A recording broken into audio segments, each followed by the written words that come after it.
I don't know if you guys do anything like this, but when I have a really big decision to make, I have this habit of making a pros and cons list. So when I was trying to decide where I was going to go to college, I made this big spreadsheet on my computer of all the colleges I was interested in, and this list of pros and this list of cons. And all the schools had some pros, all the schools had some cons, and I was trying to decide, like, I should probably go to the school that has the most pros and the least cons. That's probably the right choice for me. And I ended up at Furman, which was amazing. I loved it. But there were things that weren't great about it. And what I think I realized as I look back on that decision, as you guys are maybe figuring out, where am I going to go to high school, or where am I going to go to college, or where do I want to start thinking about going to college? You know, one of the things that I think I've learned is I don't think there was a wrong choice in picking which college to go to. Yes, I loved FU, but that doesn't mean if I had gone to Wofford or Emory or Wake Forest or Notre Dame, that would have been the wrong thing to do. It just would have been different. Every choice we have has consequences, and some consequences are better, some are worse. But choices just have consequences. You know, it's like Newton had a law. Isaac Newton, if you've learned about Isaac Newton in science, you know that he had these three laws of nature, and one of them was that an object at rest will stay at rest unless a force is acted upon it. An object in motion will stay in motion. What that means is if you don't change anything, nothing about your life will change.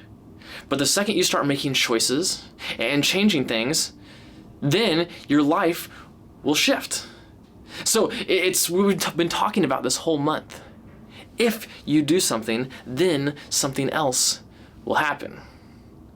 And so I think that's really true in what happens when we have big decisions to make. Every choice has consequences. The question is, what consequences will this choice have? The question for people who are following Jesus is this choice going to bring more life?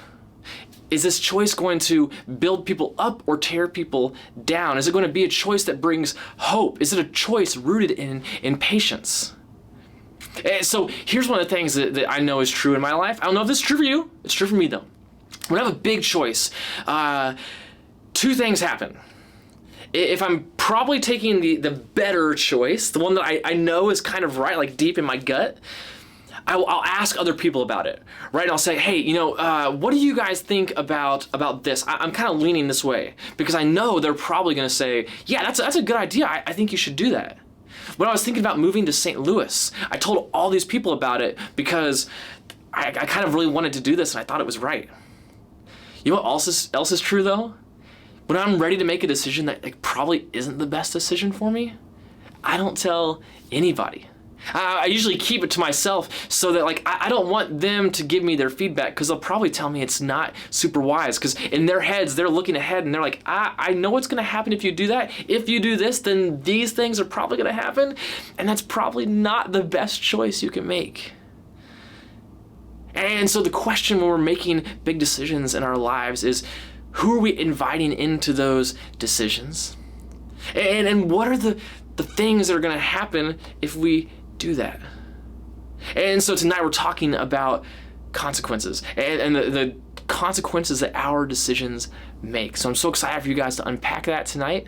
We'll see you later.